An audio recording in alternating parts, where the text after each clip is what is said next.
យើងងាកមកចាក់អារម្មណ៍ពីការអភិវឌ្ឍទៅលើវិស័យអប់រំនៅក្នុងប្រទេសកម្ពុជាយើងវិញដោយស្របទៅតាមកំណែទម្រង់ស៊ីជម្រៅចាក្នុងវិស័យអប់រំនៅក្នុងប្រទេសលោកអគ្គនាយកចានៃសាលាអន្តរជាតិចុងអ៊ីងគឺបានធ្វើការផ្ដាំផ្ញើទៅដល់អាណាព្យាបាលក៏ដូចជាប្រជាជនកម្ពុជាទាំងអស់សូមឲ្យទុកការអប់រំកូនចៅជំនាន់ក្រោយគឺជាវិស័យអាទិភាពបន្ទាប់ពីជីវភាពគ្រួសារតាមរយៈបណ្ដាញអ្នកសារព័ត៌មានក្នុងស្រុកកាលពីពេលថ្មីទៅនេះគឺនាឱកាសប្រារព្ធពិធី Open House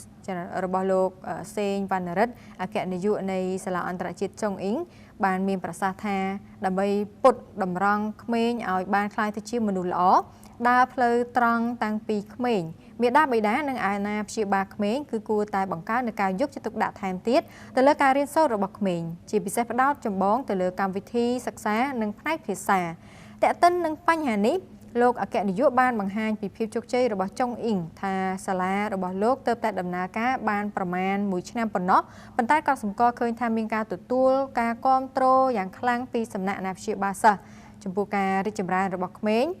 លើផ្នែកភាសាចិននិងអង់គ្លេសយ៉ាងឆាប់រហ័សព្រមទាំងភាពក្លាហានសុជីវធម៌និងវិន័យល្អរបស់ក្មេងៗផងដែរ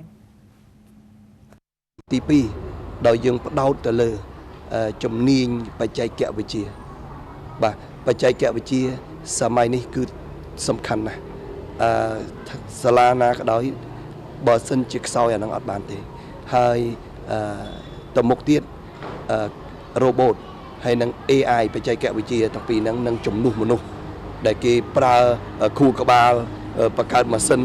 ដែលមានខួរក្បាលដូចមនុស្សអញ្ចឹងមនុស្សត្រូវទៅចេះវាដើម្បីប្រើវាអញ្ចឹង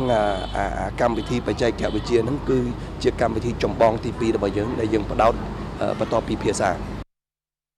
លោកអគ្គនាយកបានបញ្ជាក់បន្ថែមពីកម្មវិធី Open House ថាបានរៀបចំឡើងក្នុងគោលបំណងបង្ហាញនៅសមិទ្ធផលសិក្សារបស់សិស្សបង្កើនភាពក្លាហាននិងភាពជាអ្នកដឹកនាំរបស់សិស្សជាពិសេសដើម្បីឲ្យអាណាព្យាបាលអាចស្វែងយល់បន្ថែមអំពីការសិក្សារបស់កូនសាលាអន្តរជាតិចុងអ៊ីងមានបង្រៀន3ភាសារួមគ្នាគឺភាសាខ្មែរអង់គ្លេសនិងភាសាចិនស្របតាមនិយមជាតិនិងស្តង់ដារអន្តរជាតិហើយក្នុងរយៈពេល1ឆ្នាំមកនេះគឺបានពង្រីកសាខារហូតដល់ទៅ3ទីតាំងមាននៅឈុកមាសពោចិនតុងនិងនៅផ្សារទំនើប Aeon សែនសុខនិងនៅក្រុងតាខ្មៅក្នុងខេត្តកណ្ដាលហើយនៅឆ្នាំ2020ខាងមុខនេះក៏មានគម្រោងពង្រីក3សាខាបន្ថែមទៀតដែរសរុបទាំងអស់គឺមាន6សាខាដែលឡែកទូរទស្សនិកជនពាក់ព័ន្ធទៅនឹងការសិក្សាអប់រំយើងឃើញថាមាននៅក្មេងៗជាច្រើនដើម្បីបំពេញនៅការចង់បានរបស់ខ្លួនក្នុងការសិក្សាទៅលើជំនាញផ្សេងគឺតែងតែបានបង្ហាញទៅដល់អាណាព្យាបាលដែរមានឪពុកម្ដាយជាដើមចាដូច្នេះការបញ្ជូនកូនទៅរៀនគឺជាការសន្សំទ្រព្យឲ្យកូនអញ្ចឹងបើកូនស្រឡាញ់នឹងពេញចិត្តការសិក្សាអ្វីជួយតម្រង់ទិសនិងជួយជំរុញទៅដល់ពួកគាត់ដើម្បីធ្វើយ៉ាងណាឲ្យកម្រិតសិក្សាស្ទុះលឿនទៅតាមនិស្ស័យឬក៏យើងហៅថាជាទេពកោសល្យរបស់គាត់ពីកំណើតនោះដែរ